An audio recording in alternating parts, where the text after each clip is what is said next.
You have fallen into Event Horizon with John Michael Godier.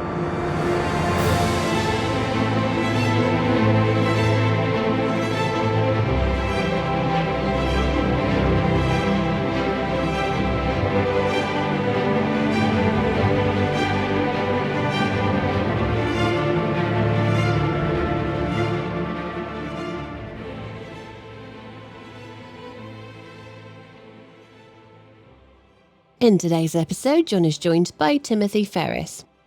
Timothy is the author of a dozen books, including The Coming of Age in the Milky Way, a former newspaper reporter and editor of Rolling Stone magazine.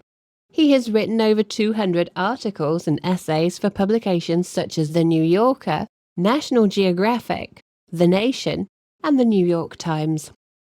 Timothy Ferris, welcome to the program. Thank you. Glad to be here. Now, Tim, you were involved with the Voyager Gold Record with Carl Sagan and others back in, 1977, I think it launched? That's correct. What was the genesis of that idea to sort of collect up a bunch of cultural things from Earth and send it physically into space?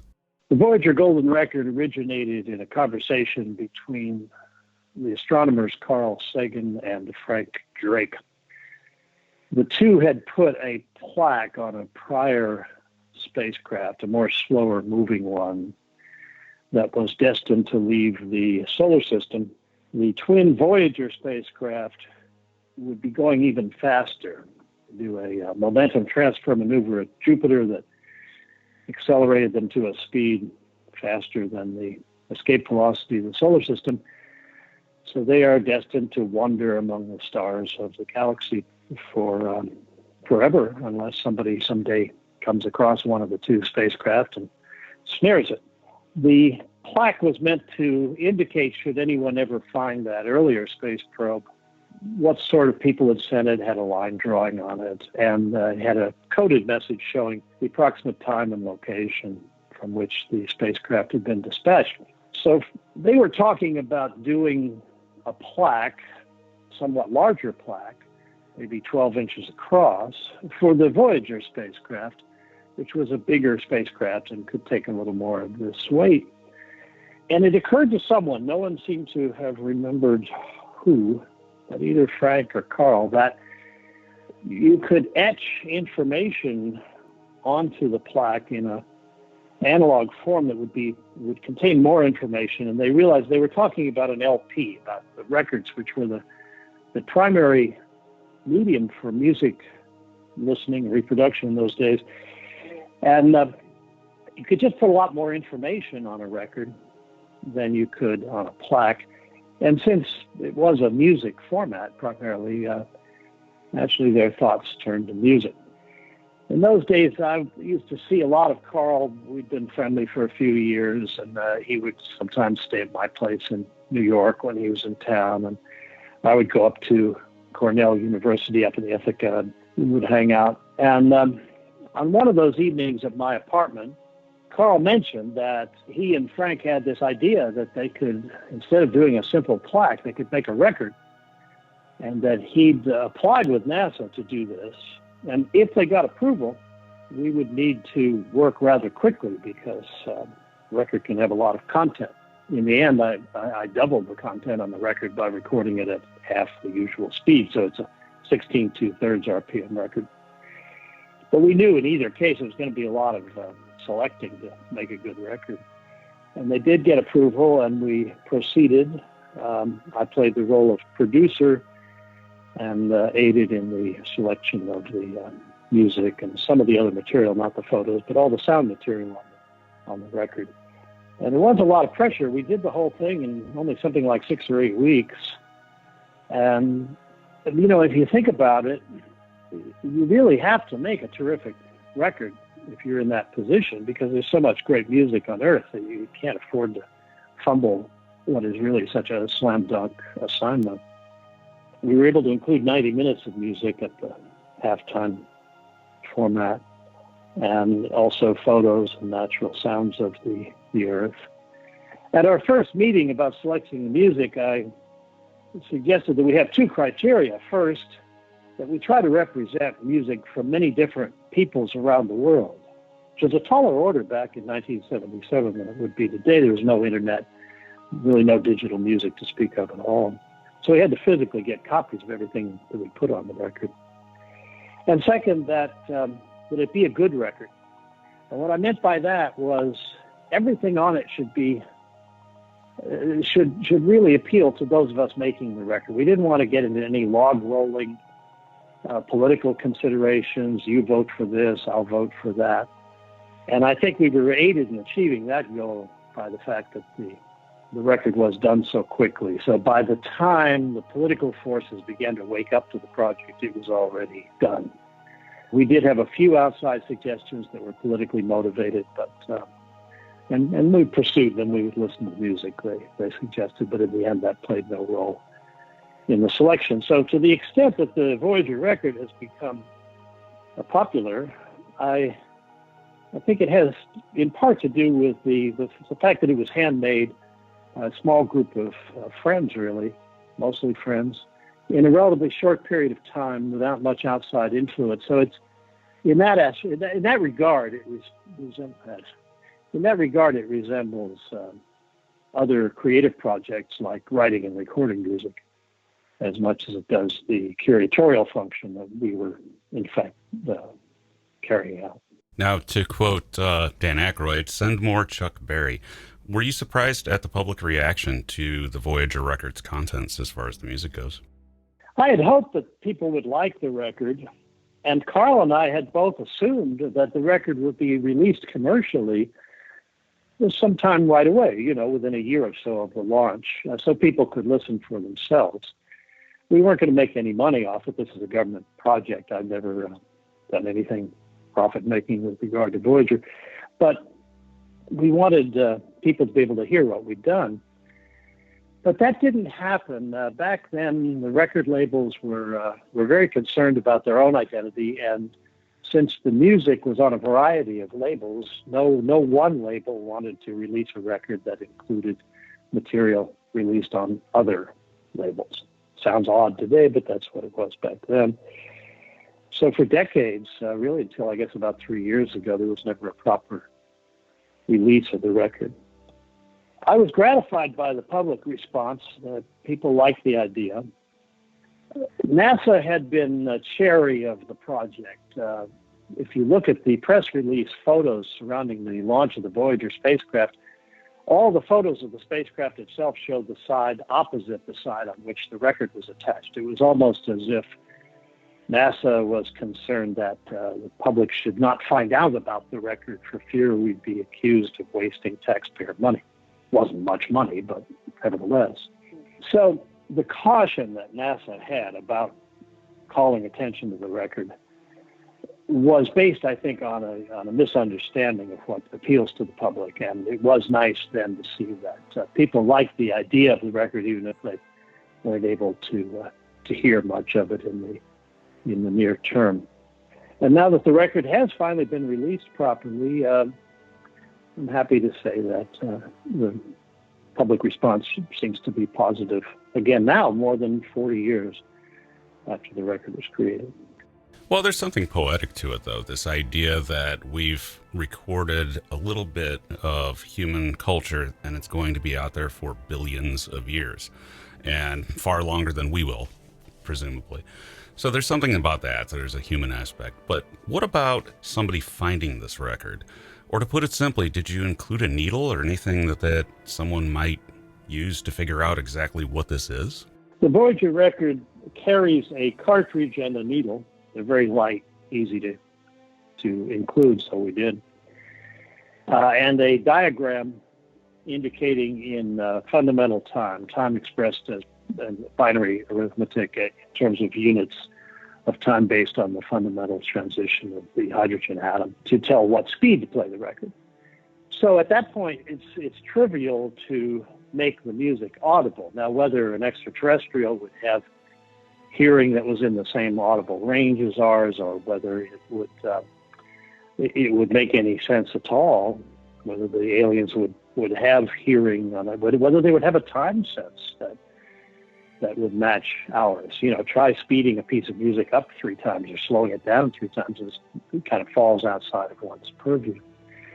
All those things are unknown, and I did take those into consideration in my role in the record, and some of the selections that I had maybe more to do with than some of the others in the classical realm are designed to show mathematical relationships between the works of, in the case of the Voyager record, 2 composers, Bach and Beethoven. When Beethoven was a young man in Vienna, he was a Bach fan, and that was a minority opinion. Hardly anybody played Bach anymore. He belonged to a Bach society that studied the symmetry relationships in Bach's work, and then put that to use in his own, most conspicuously in the Fifth Symphony. So the record contains some of the Bach and Beethoven the record contains is designed to invite a mathematical comparison between the two that might be meaningful even to someone who was not equipped to hear the record. So in all those terms, and plus there are encoded photographs on the record, and decoding of those instructions are on the label, and that should be easy too, and that gives you a bunch of images of what the Earth looked like and people looked like in the 1970s. So I don't think decoding the record would be much of a problem for aliens. Finding the spacecraft in interstellar space is a much taller order. You'd be looking for a level of technology that could detect a highly metallic object. Voyager does look a lot different. It reflects microwaves and radio a lot different than a rock moving through space does. So if an alien civilization had wired up some appreciable amount of interstellar space, it might detect the Voyager coming in. It might send an automated craft to go bring it back. And that's not an entirely implausible scenario. So I think that, smearing the spacecraft and understanding to some degree what's on it are both, they're both plausible possibilities. We don't know the odds because, to start with, we have no idea with what frequency intelligent life appears in the galaxy. Well, say it's common enough to find, the Voyager probe. You would think that any alien civilization that has figured out how to traverse space would have the technology to understand that this record has some kind of data on it. There's something here.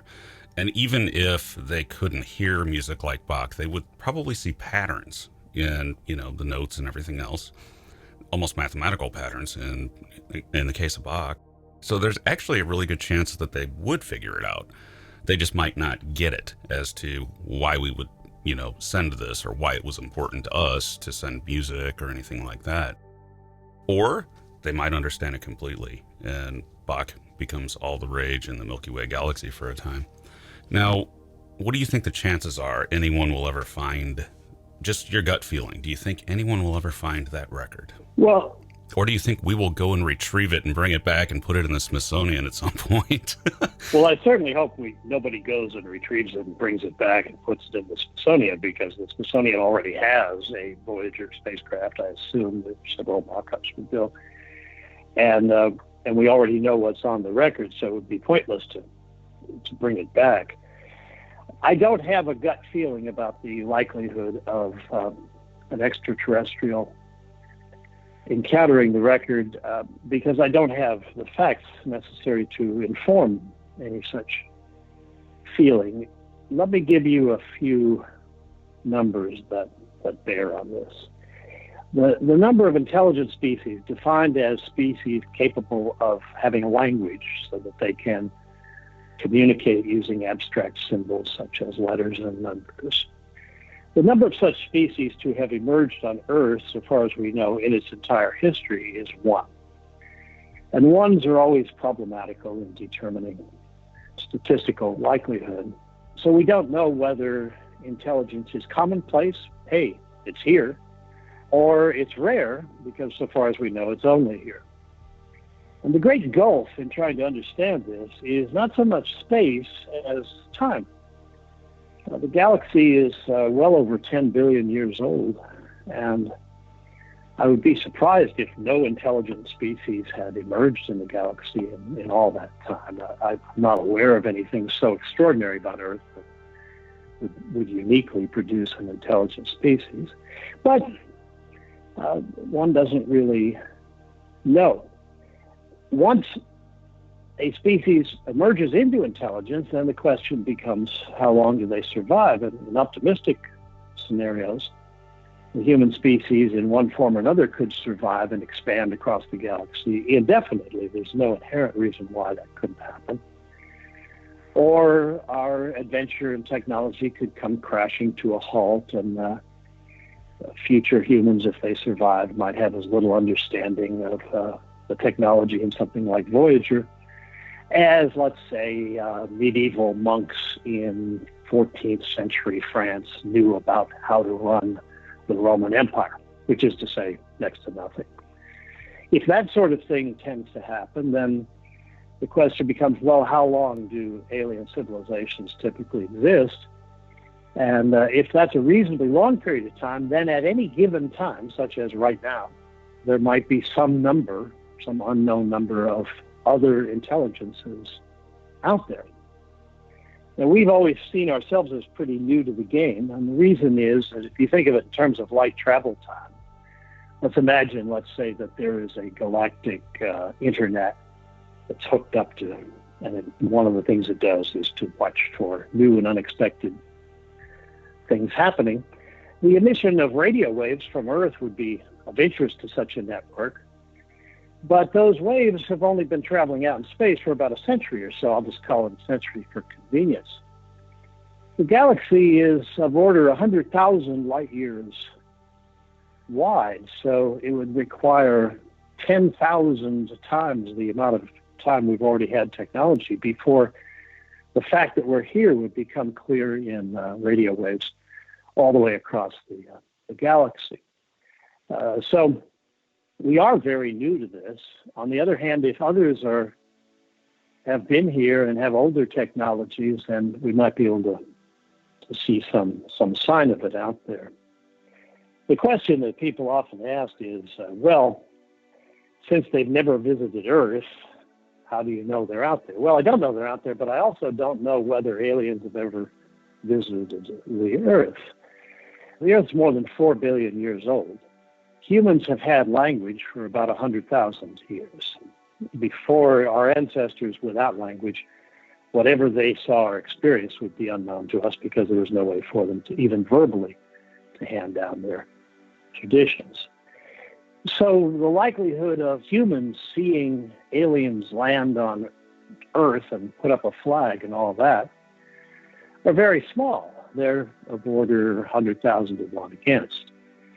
In fact, if aliens had visited the Earth 100 times in our history at random intervals and stayed for a year each time, the odds would still be overwhelming that neither we nor any of our ancestors would have seen any of these visits. Personally, I doubt that extraterrestrials spend the money necessary to launch huge starship expeditions to minor planets out toward the edge of the galaxy like ours. It would be much more efficient to send intelligent probes to lots of star systems so that they can internet with one another and report what they find for the benefit of all those who are on the galactic internet, so to speak. If advanced civilizations existed in the history of our galaxy, and they dispatched probes to, let's say, millions or billions of star systems, automated probes, that just sit in the system and report, give you eyes and ears, the way internet cameras do on Earth. The question then becomes, well, how come such probes aren't in our solar system? The answer is we don't know whether they're here or not. You'd be talking about an object on the scale of a golf ball or grapefruit, secured on a dark asteroid, probably somewhere in the asteroid belt. It does not want you to find it, because if you come and find it and put it in the Smithsonian, then that's one less probe they have operating. So you'd want them to keep a low profile. And we don't know if there's such probes in our solar system, and we won't know for quite some time. We're nowhere near having the technology to be aware of that. So Fermi's paradox, the idea that, well, if they're not here, they're not out there, is not a paradox, and Fermi never published it for that reason. It's just a common reaction to the question. And the answer to that question is we just don't know. Well, we don't really even know what to look for. As you say, if it's the size of a grapefruit and it's sitting somewhere in the solar system, say anywhere, that is so far beyond a needle in a haystack that even an advanced human civilization 1,000 years from now may not be able to find something that small in the solar system unless it were actually transmitting. Exactly. I guess that would be the only way you could ever find it, if it was transmitting. Yeah, it would be transmitting, but it would be transmitting in a direction away from us. So the only way you'd ever pick up the transmission would be if you were further out than, let's say, the asteroid belt, which seems like a good place to put it. You'd have to be out at Jupiter or Saturn, and for some reason listening back or looking for laser back, whatever, and then you might be able to pick it up. But if I were designing that probe, I wouldn't have a whole lot of sideband in it at all. So I'd want a fairly tight pipe. A point related to this is that if and when humans do make contact with some form of extraterrestrial intelligence, such as by picking up a radio signal, it's quite possible that that signal will not be coming from biological beings on a particular planet, because for one thing, there are good reasons why you might not want to be giving away your location to everybody. But they're more likely to come from a node on some kind of galactic internet. We're just at the dawn of AI here and starting to realize that more and more of our machines now make decisions in ways that neither we nor anyone else knows, because they're closed learning systems of their own. Any more than I can understand what's going through the mind of a bird out there on the tree. It's becoming increasingly hard to tell what these complex systems are doing, and we're at the beginning of this. So it would make sense to allow the business of, if you were an advanced civilization, to allow the business of contacting emerging worlds like ours. You'd entrust that, I think, to some kind of a machine learning protocol. It has the patience to do it. And it also provides security. So if we found that what we were being asked to do was to log on to an internet of some sort with the appropriate security profiles, which is how you would design it, then we'd be able to do it without giving away our position. And we would then have a huge volume, I would think, of information about past civilizations, anyone that wanted to contribute to this store of data. And what that does is transcend the time problem that even a civilization that lasts 100,000 years, let's say, that's a very short time in terms of galactic history. What's always seemed to be appropriate about this way of thinking about extraterrestrial intelligence and communicating with it is that the example of the ancient Greeks and Romans. The first universities were established in Europe to study the works of the Greeks and Romans. They've remained central to our culture in many ways ever since. I was reading one of the Greeks just last night. Lots of people do. But that's not a conversation. You can't ask Archilochos what he meant when he wrote robes of fine purple, nothing can save us.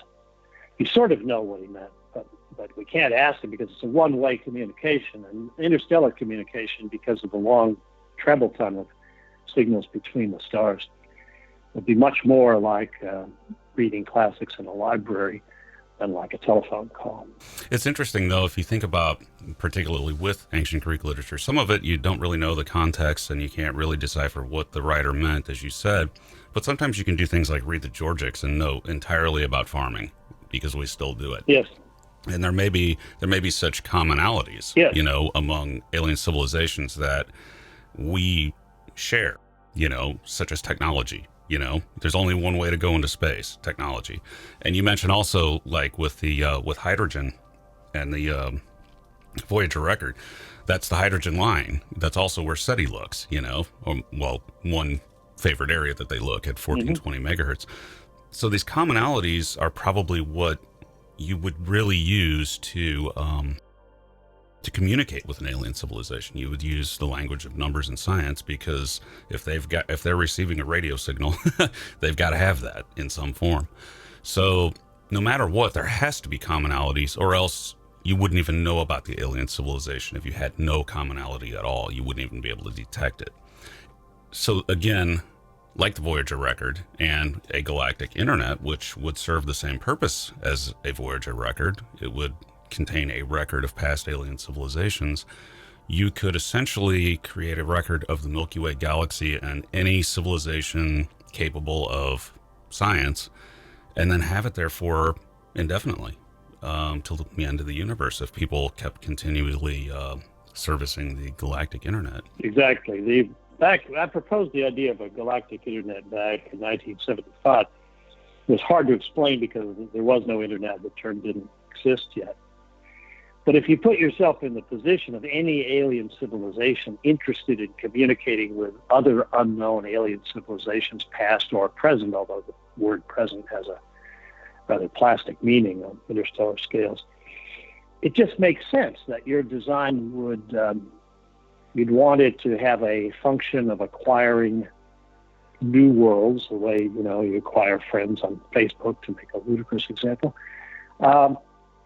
And you would want it to be a repository of things that everybody's proud of. There's no reason why people wouldn't put their artworks on such an internet, because we're proud of them. I imagine others would be too. And it allows you to do all this while remaining secure. So you do not have to reveal where you are. You can choose what you want to say. And for emerging civilizations, that's very important, because we don't really know what kind of jungle it might be out there.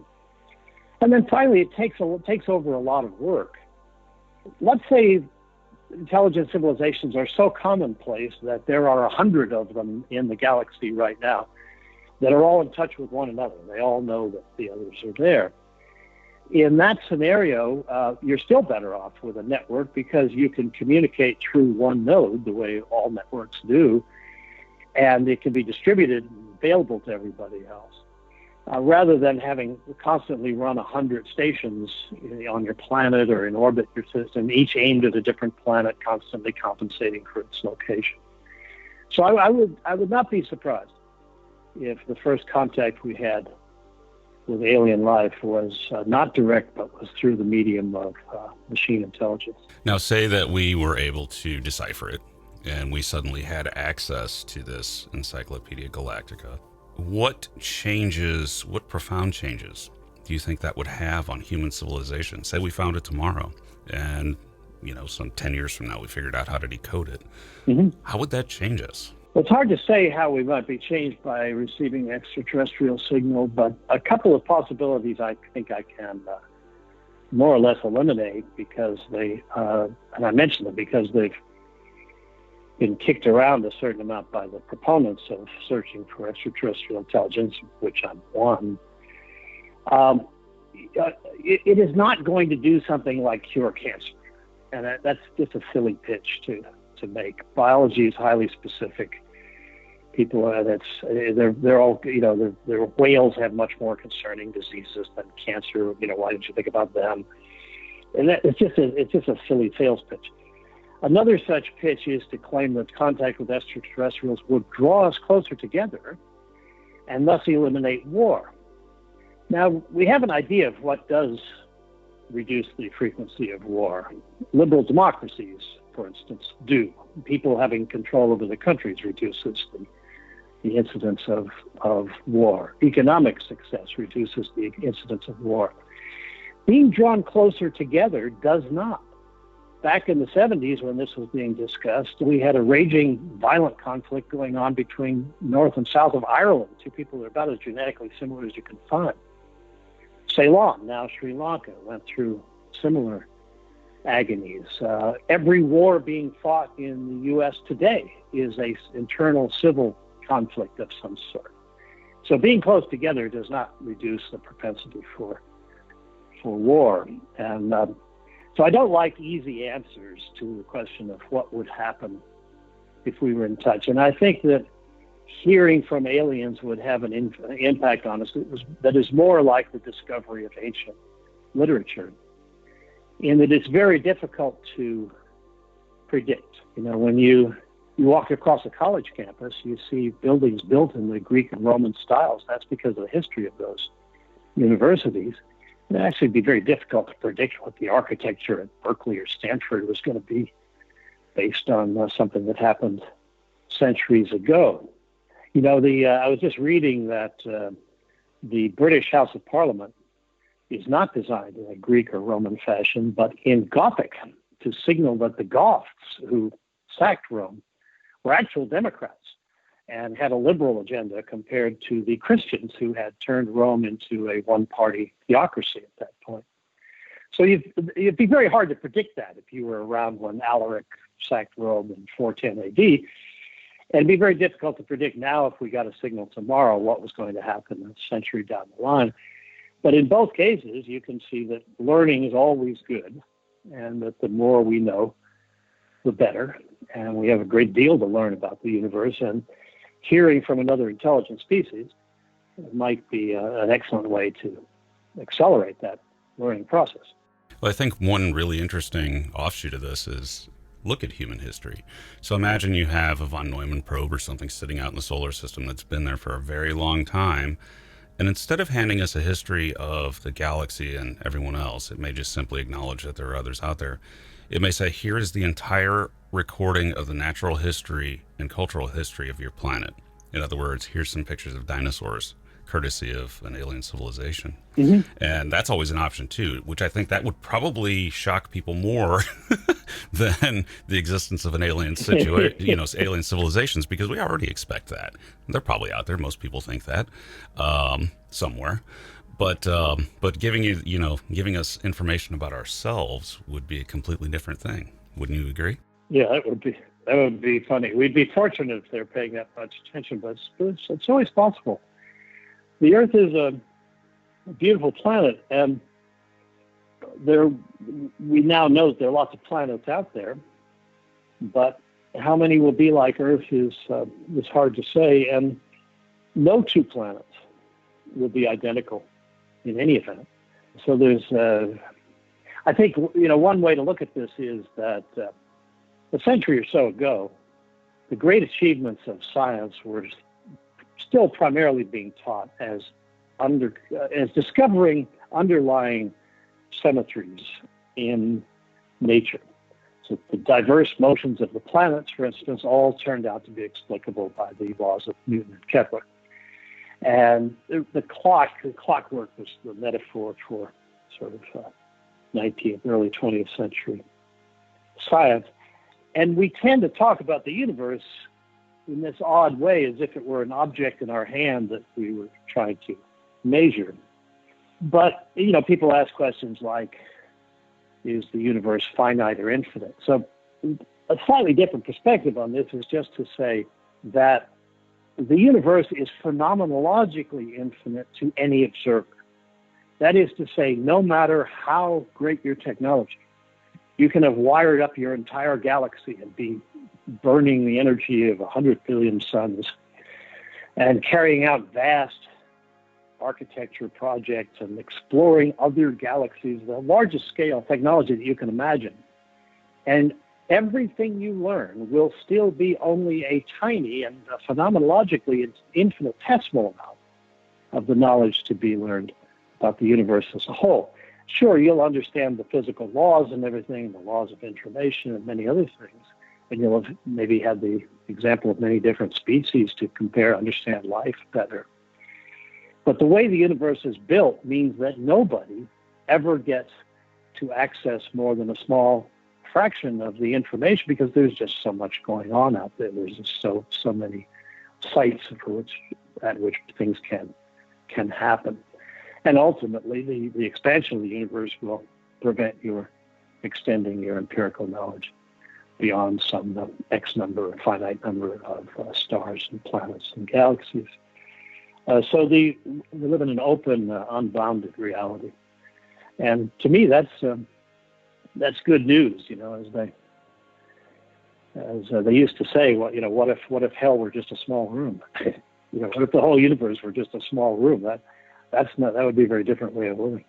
You have a long career as a science journalist, including for Rolling Stone. Did you ever get to meet any rock stars? Yeah, I met a lot of rock stars. Any interesting ones? Why do you ask? Well, all right.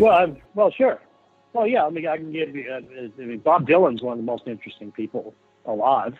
I always had a warm spot for David Bowie, who people tend to forget. David Bowie did not jump into the world as a star. He was recording when he was 16 years old. He came to the U.S. to try to be a success in the U.S. and failed. Was working as an illustrator at a commercial art house, advertising house. Was violently attacked, froze one of his retinas open for life. Had no reason to think that he could become what he always wanted to be, which was this unique figure in music. And I met David when he came over to the U.S. on his second try. And that was a very difficult thing for him. It was a lot of uphill stuff. He got sick on the tour. So I think all artists are interesting, but all good artists, and performance art is particularly interesting, I think, because writers are the opposite of performance art. All our mistakes are concealed from our readers. They only see the finished product. Performance artist actually has to go out there and do it. I saw a video the other day of a Taylor Swift concert, they're rare because they try to keep concert videos from being online. But you were looking at an audience that was maybe 2/3 women. At least half of the total audience was singing every word of every song along with the singer. And her set was about 3 times the size of a Rolling Stones set. So I think that's terrific too. That's a poet connecting with people who did not have a sufficient voice before, saying something that means a lot to them. And I find all that to be just terrific stuff.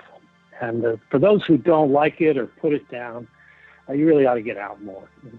I've always felt that we should have sent more Robert Goulet music into space, but that's just me. Robert Goulet?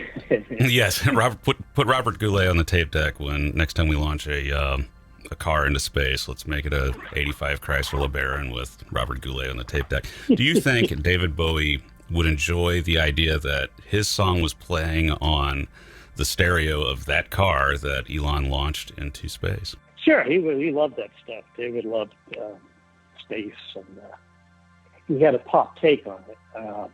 But he was an alienated man, and a lot of his posturing in the early stages of his fame, all the androgynous stuff, was very helpful to particularly young men growing up I talked to a couple of them, adolescents at the time, because their parents would ask me, help out.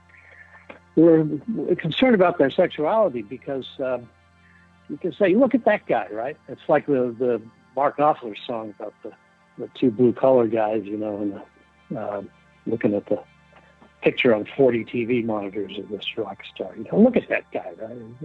Money for nothing. I say, look at that guy. You can't tell if he's gay or straight, and it doesn't matter. It's nobody's business. As a matter of fact, he's straight, but who cares? So you could be like that, and you don't have to second guess yourself. You can just be who seems right. If that doesn't work out, you can change it. You don't have to worry you're going to fall into some slot on the roulette wheel, because the roulette wheel does not exist. So I found I found the contributions of those and many others to be quite good. And it also is useful for kids to understand that the key to all this success is not talent, although sure you have to have some talent. And it's not luck. Sometimes a little luck helps. It's hard work. David Bowie worked real hard, and it got appropriate results.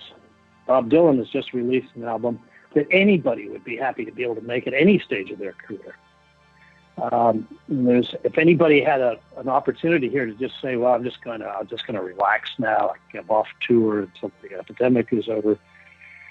It's time to just put my feet up and do nothing. But no, creative people tend to keep being creative. So I find that it's been very useful to me, and I think to anyone who's trying to be creative, which means in information terms to create something unpredictable that is viewed as having value. If you can do that, you're in a different category.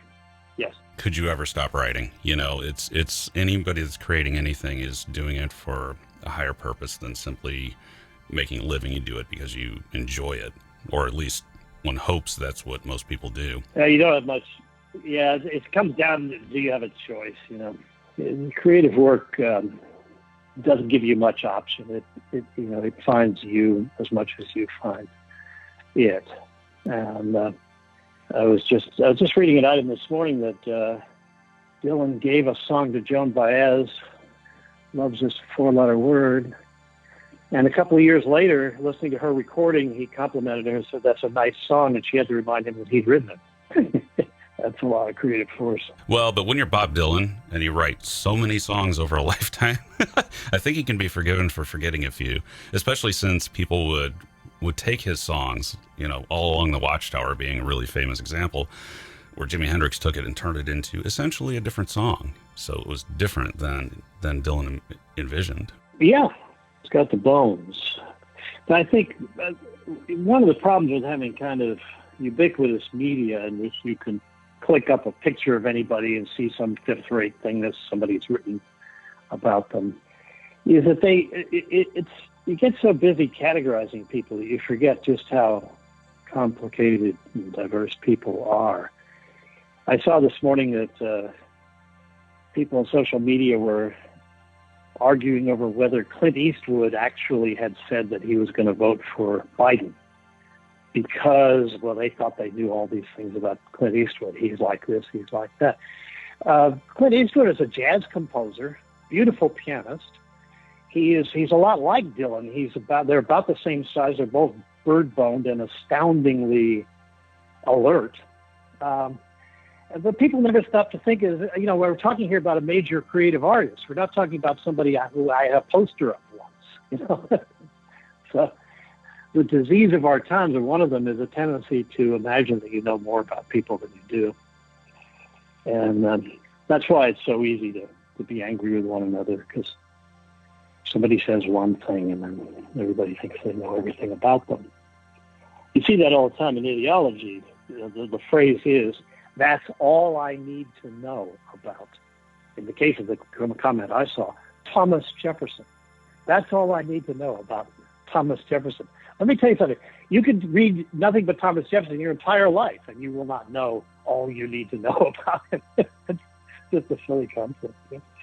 Well, it's working on an incomplete data set. It's judgment on an incomplete data set, ultimately. Yeah. I thought one of Dylan's brilliant insights early in his career was contained in his hatred for judges. The idea that you would volunteer to be a judge is anathema to a thinker like Dylan, and he's right. Judging is a job that requires a sober person who's willing to put up with it. It's not something to aspire to. And, if you go out and you're making snap judgments about people, you're completely on the wrong trail. It's never not going to lead you anywhere. It's never going to do any good for you or anybody else. How did this influence your connection to music and Rolling Stone? Did that influence the Voyager record? And did you guys discuss doing more contemporary stuff, including things like Bob Dylan on there? Yeah, well, we certainly, Annie Dreon and I were big Dylan fans, and there were probably some other Dylan fans involved, and I don't recall exactly. The problem with Dylan was that the lyrics are so important to him. And I think Dylan himself would agree that it's primarily the lyrics and then a lot of music put together from older sources, and sometimes transcended. I'm not saying otherwise, but it's his career has always been working out of the classic blues Americana tradition. It has been Taylor Swift's, by the way, so it's you can go a long way with that. We considered a lot of more contemporary artists. Louis Armstrong, who was still alive when we made the record, although the recording was a few decades back, was reasonably recent. But the Chuck Berry recorded, I think, in the 50s, was the most recent piece we did. The danger with contemporary music is that it's hard to get perspective on it. So you can't, everybody has a favorite record at a certain time, and I think I had a pretty good record of handicapping what music works. I never backed a bad band.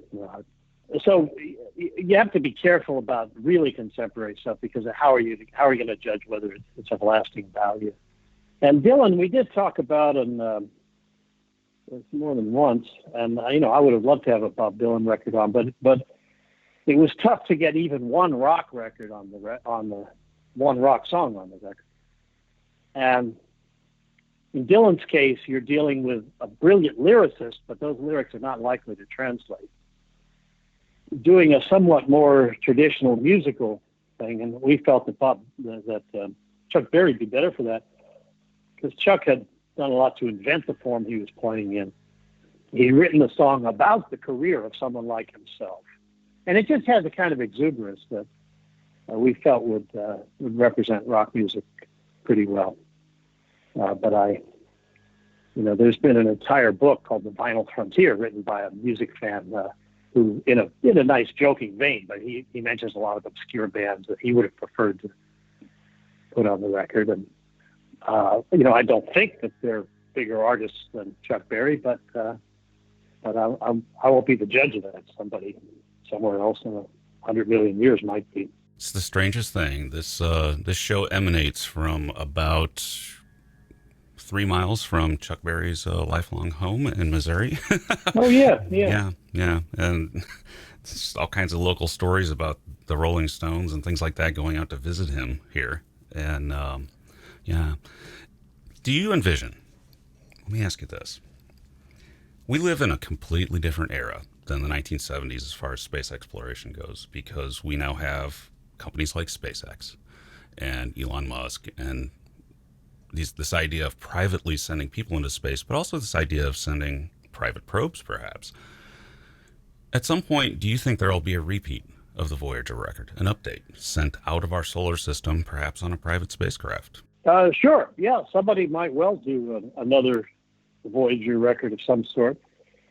There already are some efforts in this direction. John Lombard, who worked on the Voyager record, did some projects where little optical wafers were used for missions to Mars and the outer planets. So there are artifacts out there. And, when you put something in a stable orbit around a planet in the solar system, that's a pretty good time capsule. It doesn't go somewhere else, but somebody coming here could, pick it up one day. And I see no reason why a private individual might not send out something like Voyager. The only point at which you'd start to be concerned would be if there was a private project that involved using powerful radio signals to call attention to our presence here. To me, that would be premature, because we simply don't know what security concerns might be. And to be constantly trying to make as much noise and point at our own location without knowing that seems to me to be a little excessive. But a lot of these technologies, such as the internet, which began with DARPA, start with state agencies, and then they transition into the private sector. And the big advantage of the private sector is there are a lot of different companies that can plan their own agendas. They can experiment, and many of those experiments will fail, some will succeed. But there's only one state, so state projects tend to get jammed into we must succeed in a certain way, and we can't fail. And as soon as you say you can't fail, you leave out a lot of opportunities for experimentation. So in terms of space travel, space exploration in general, I welcome the private sector, and we're already seeing some demonstrations of the efficiencies in cost per pound to orbit, for instance, that the private sector has been able to attain. They're not just promises anymore. And without sharp reductions in cost to orbit, we're going to have a hard time getting the kind of infrastructure in place that we need to set up proper operations on the Moon and Mars, and get into these future technologies such as asteroid mining or prospectively terraforming Mars. All these large-scale projects. It would be a mistake, I think, to think of those as being carried out essentially by state organizations. much better off having a variety of approaches through the private sector. Now, I have one last question to shift gears. One last topic, really. Your involvement in journalism and filmmaking and writing books and everything about science for decades now. Do you think our standards in science reporting have slipped? Do you think that modern science reporting is healthy or unhealthy? Well, I think all professional science reporting has been for the better. With the internet, we now have in science, as you have in all other fields, a lot of competing efforts, that some of which are amateurish, some of which are poorly motivated. And we're going to have to sort through the noise to get the signal. In the long run, I'm optimistic that established sources of relatively accurate information, such as New York Times, Scientific American, Science Magazine, Nature Magazine, I think these sources have a bright future on the internet because lots of people, I don't know how many, but lots of people will increasingly be looking to get signal and not to just be chuckling over noise, the latest thing that showed up in social media telling you that if you take this pill, you do this and that, or telling you, not to vaccinate your kids, or all these other issues. We've been through this before, not on this scale, but the newspapers, for instance, first newspapers were invented in response to the publication of Galileo's first popular science book in Germany, because they revealed an interest in science on the part of the audience that hadn't been perceived by publishers.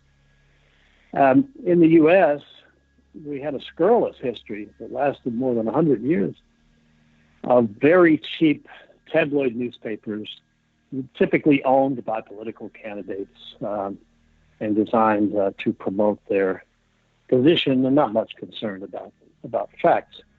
What we think of as the good newspapers of today, now a mature technology, print newspapers, had about a century of real success by getting rid of the noise, promising you that what you read here would be entertaining, but not at the expense of the facts. We're going to try to stick close to the facts. We're never knowingly going to tell you anything false.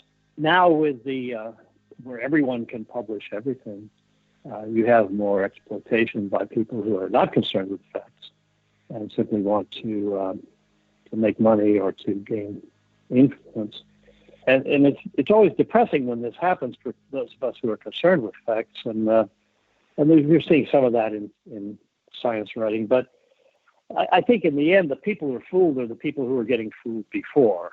If you're inclined to think that you had 9 prior lives and then you were Queen of Egypt in one of them, and that you would never vaccinate your kids, and that if the Democrats take over, there'll be riots in the streets, or any of these things, you're not really in the market for a good information outlet anyway. And sure, somebody will be the first to exploit you, and the second, and the third.